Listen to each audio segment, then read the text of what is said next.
안녕하세요. 캔드레신입니다. 오늘은 올해 1월 방송 이후에 정말 중요한 시기가 왔다고 생각을 해서 다시 한번 매크로적인 관점, 특히 유동성 측면에서 바라보는 이 자산시장에 대해 말씀을 드릴까 합니다. 오늘 내용이 저는 차트 분석보다 훨씬 더 중요한 내용이라고 생각을 하고 있고 어려울 수 있기 때문에 최대한 쉬운 용어로 모두가 이해할 수 있게 말씀을 드리겠습니다. 먼저 결론부터 빠르게 말씀드리면 저는 지금부터 8, 9월은 큰 조정이 발생한다고 보고 있는 입장이고 차트적인 관점은 저번 영상과 크게 다를 건 없습니다. 고점이 지금 나왔거나 아니면 쐐기 형태로 한 번에서 두 번까지 뚫는 것까지만 생각을 하고 있어요. 그 다음에 규모가 굉장히 큰 조정을 생각을 하고 있습니다. 그 관점을 그동안은 차트로 말씀드렸고 지금은 매크로 관점에서 설명을 드리겠습니다. 그러면 시작하기 전에 구독과 좋아요 한 번씩 부탁드리겠습니다. 먼저 자산시장에서 가장 중요한 것을 한 가지 꼽으라면 저는 유동성이라고 생각을 합니다. 호재든 악재든 그 뒷배경에 가장 베이스가 돼야 되는 건 돈의 공급이죠. 돈의 흐름. 그래서 6개월 전에 이런 부채 한도나 아니면 채권에 대한 말씀을 드린 이유도 저는 유동성만큼 자산시장에서 중요한 게 없다고 생각하기 때문이에요.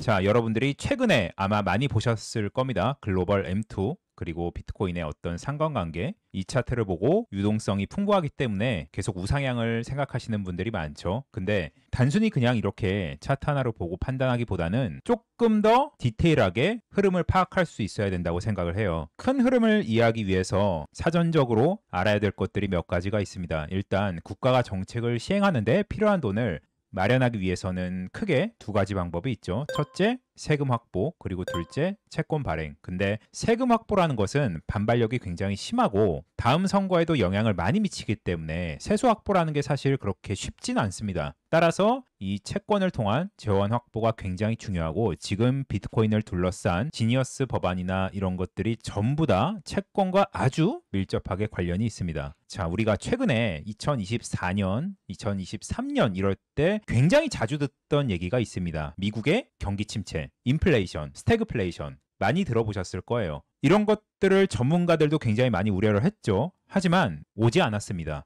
왜 오지 않았냐를 파악하는 게 중요하죠. 미국은 이 물가 때문에 굉장히 골치가 아픈 상황이었고 그래서 코로나 때처럼 돈을 그냥 직접적으로 푸는 양적 완화를 할 수가 없는 상황이었습니다. 이런 상황 때문에 경기 침체에 대한 가능성을 높게 봤던 거죠. 미국이 이 문제를 해결했던 방식은 바로 단기 채권이었어요. 미국 재무부에는 TGA라는 계좌가 있습니다. 이게 뭐냐? 우리 조선시대에서 곳간 같은 역할을 한다고 보시면 될 것 같아요. 그러니까 경제가 안 좋아질 것 같고 힘들어질 것 같으면 이 곳간에서 돈을 푸는 거죠. 그리고 다른 한편에는 RRP라는 게 있습니다. RRP는 미국 재무부가 아니라 연준에서 만들어 놓은 계좌예요. 여기 있는 돈은 이 곳간에 있는 돈과 다르게 잠겨 있는 돈입니다. 그러니까 잠자고 있는 돈이죠. 미국이 지난 몇 년 동안 직접적으로 돈을 풀지 않으면서도 이 계좌에 돈을 마련하면서 자산시장도 큰 조정이 없고 경기도 큰 침체가 없게 만들 수 있었던 가장 중요한 요인은 이 RRP에 있는 자금을 바로 단기채를 통해서 TGA로 끌어왔던 거죠. 어떻게? 금리 조절을 통해서 RRP에서 받는 이자보다 단기채 이자를 조금 더 높게 설정을 해서 기관들로 하여금 무위험 차익 거래를 할 수 있게 만든 겁니다. 아주 현명한 방식이었죠. 그래서 실질적으로 돈을 풀지 않아도 곳간에 돈이 쌓이게 되고 이 돈으로 어디를 지원했습니까? 빅테크랑 AI. 그렇게 해서 자산시장도 떠받칠 수 있었던 거고 경기에 대한 침체도 막을 수 있었던 거죠. 자, 근데 그 당시에 끌어올 당시에 이 RRP에 있는 계좌가 어느 정도였냐? 2조 달러였습니다. 문제는 이게 이제 바닥이 났다는 얘기죠. 현재 보시는 차트가 연준의 영래포 계좌 잔고인데 2023년 초 2조 달러가 고점이었고 현재 보시는 것처럼 거의 다 바닥이 났죠. 자, 그러면 기존에 해왔던 방식인 RRP에 있는 그러니까 잠겨있는 돈에서 채권을 사게 만들어서 TGA라는 곳간을 채워넣었던 방식이 더는 통하지 않는다는 얘기예요. 이렇기 때문에 스테이블 코인에 사활을 거는 거죠. 스테이블 코인이 쓰이면 쓰일수록 미국 국채를 사는 것과 같은 효과가 있기 때문입니다. 그 이유는 대부분 다 아실 거예요. 스테이블 코인, 즉 테더 회사의 자본 구조가 거의 다 미국 단기채로 돼 있기 때문이죠. USDC, USDT 둘 다 마찬가지로. 그래서 우리가 스테이블 코인을 사면 살수록 미국채를 사는 것과 같은 효과를 미국에서는 볼 수가 있는 겁니다. 자, 그럼 미국 국채를 사줄 수 있는 주체들을 살펴보면 1번 MMF, 2번 해외 국가들, 3번 RRP, 아까 말씀드린 그 잠자고 있는 돈이죠. 이 후보에서 MMF는 이미 많은 국채를 샀기 때문에 뭐 추가적으로 더 많이 매수할 수 있는 여력이 사실 별로 없고, 해외 국가, 특히 중국이 미국채를 많이 사줬지만 더는 사주지 않죠. 일본도 마찬가지고요. 사주지 않는 이유는 미국이 이미 부채가 너무나도 높아서 그런 불안한 심리도 있지만 미국의 어떤 그 관세 정책 이런 것과 연관이 깊죠. 이러한 이유로 RRP를 통해서 국채 수요를 발생을 시켰던 건데 RRP도 이제 끝. 그러면 4번이 뭐냐? 바로 스테이블 코인입니다. 이런 구조로 이루어져 있는 거죠. 자, 여기까지는 좋아요. 미국의 그림이 굉장히 좋습니다. 문제는 지금이에요. 이제 막 하반기에 발행되는 그 국채 양이 어마어마하게 많아요. 미국은 부채 때문에 망하진 않습니다. 하지만 무한정 부채를 일으킬 수 있는 나라도 아니에요. 왜? 부채 한도라는 게 있기 때문이죠. 그 한도가 맥시멈까지 다다르면 부채 한도 협상을 해서 부채 한도치를 높여야 다시 채권을 발행을 하고 다시 TGA라는 곳간의 돈도 채우고 하는 거죠.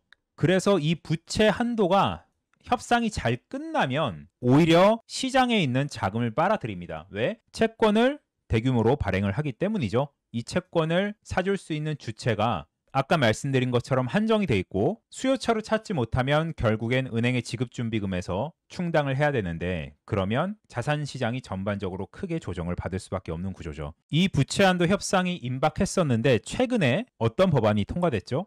BBB 통과됐죠. 이 BBB 법안 안에 부채를 5조 달러를 더 늘려준다는 법안이 포함이 돼 있습니다. 자, 그러면 부채 한도 협상이 된 것과 다름이 없죠. 미국에서 얼마 전에 발표했을 때 이 5조 달러 중에서 1조 달러 가까이를 단기채로 발행을 한다고 했습니다. 그러면 하반기에 몰릴 1조 달러의 국채를 소화할 만한 그런 수요처가 있는가가 되게 중요한데, 현재 스테이블 코인 시가총액이 한 2,500억 달러 정도죠.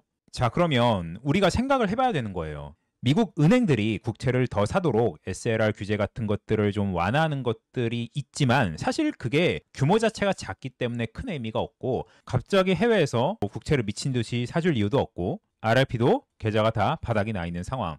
이런 상황에서 현재 스테이블 코인 시가총액은 겨우 2,500억 달러. 그럼 이 갭이 당장 한두 달 만에 메워질 만큼 크게 좁혀질까라는 생각을 해볼 수밖에 없는 거죠. 결과적으로 이렇게 되려면 비트코인이 훨씬 더 많이 올라가야 되고 단기간에 훨씬 더 크게 성장을 해야 되는데, 이미 지금 가격적으로 굉장히 크게 올라간 상태에서 과연 코인 가격을 더 끌어올리면서 뭐 적당히 끌어올리는 수준으로 끝나면 안 되겠죠. 훨씬 더 큰 규모가 필요하겠죠. 이 갭을 보세요 한번. 그럼 단기간에 그만큼 가격 상승을 시키면서 스테이블 코인에 대한 수요를 불러일으킬 수 있는 그런 여력이 있는가 생각을 해보면 그럴 가능성이 저는 높지 않다고 생각을 하는 겁니다. 그렇게 된다면 미 국채에 대한 수요가 부족한 상황이 되고 은행 지급준비금을 끌어와야 되고 유동성 축소가 일어날 수밖에 없는 상황이 벌어질 수 있다는 얘기죠. 자, 두 번째로 중요한 포인트. 미국은 TGA 잔고를 7월 말까지 5천억 달러, 9월 말까지 8,500억 달러를 목표로 하고 있습니다. 벌써 7월 말에 다 왔죠. 단기채를 발행해서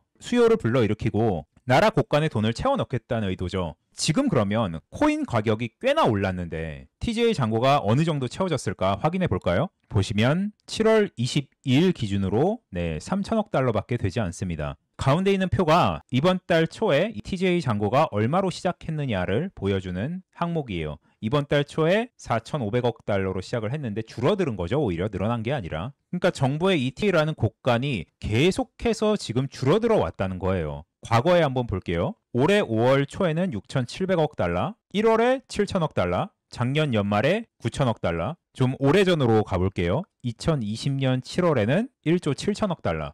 그러니까 계속해서 미국 재무부에 있는 곳간에서는 돈이 줄어들고 있었던 거죠.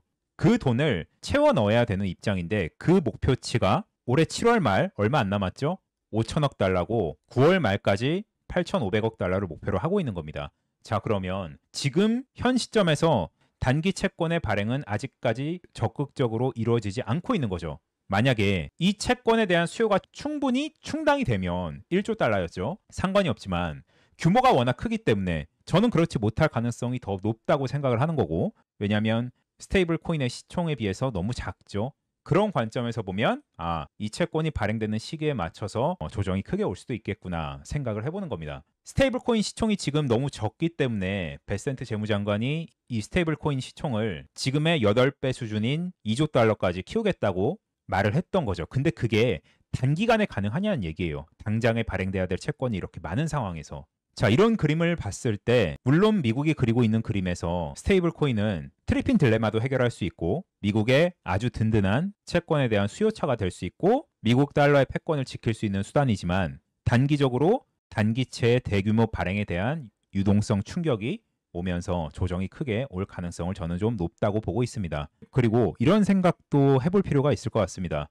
물론 미국이 이렇게 큰 그림을 그리고 있다면 세계의 가장 큰 패권 국가이기 때문에 코인 시장은 앞으로 계속 성장할 가능성이 높겠죠. 근데 이런 채권과 연결되어 있는 이런 스테이블 코인의 그런 구조를 미국을 제외한 모든 나라들은 다 좋아하지 않을 거란 말이에요. 중국은 특히 더 그렇고 유럽도 마찬가지고 통화 주권을 뺏기는 일이기 때문에 그러면 앞으로도 계속해서 미국의 패권국가 독주가 계속된다면 문제가 없지만 뭔가 힘이 약해지거나 어떤 악재를 어디선가 터뜨릴 수도 있고 이런 미국을 견제하려는 다른 국가들은 계속해서 이런 흐름을 당연히 방해하겠죠. 어떤 방식으로든 간에. 그래서 무조건 미국이 밀어준다고 이제 됐어. 이제 끝까지 간다. 이렇게 생각하기보다는 이런 반대 국가 과거에는 반미와 친미가 갈렸지만 지금은 이런 스테이블 코인의 구조를 미국 이외 국가들은 좋아할 수 있는 요소가 없다고 생각을 하기 때문에 계획대로 잘 흘러갈까 생각을 해봐야 되는 거죠. 자, 그래서 종합을 해보면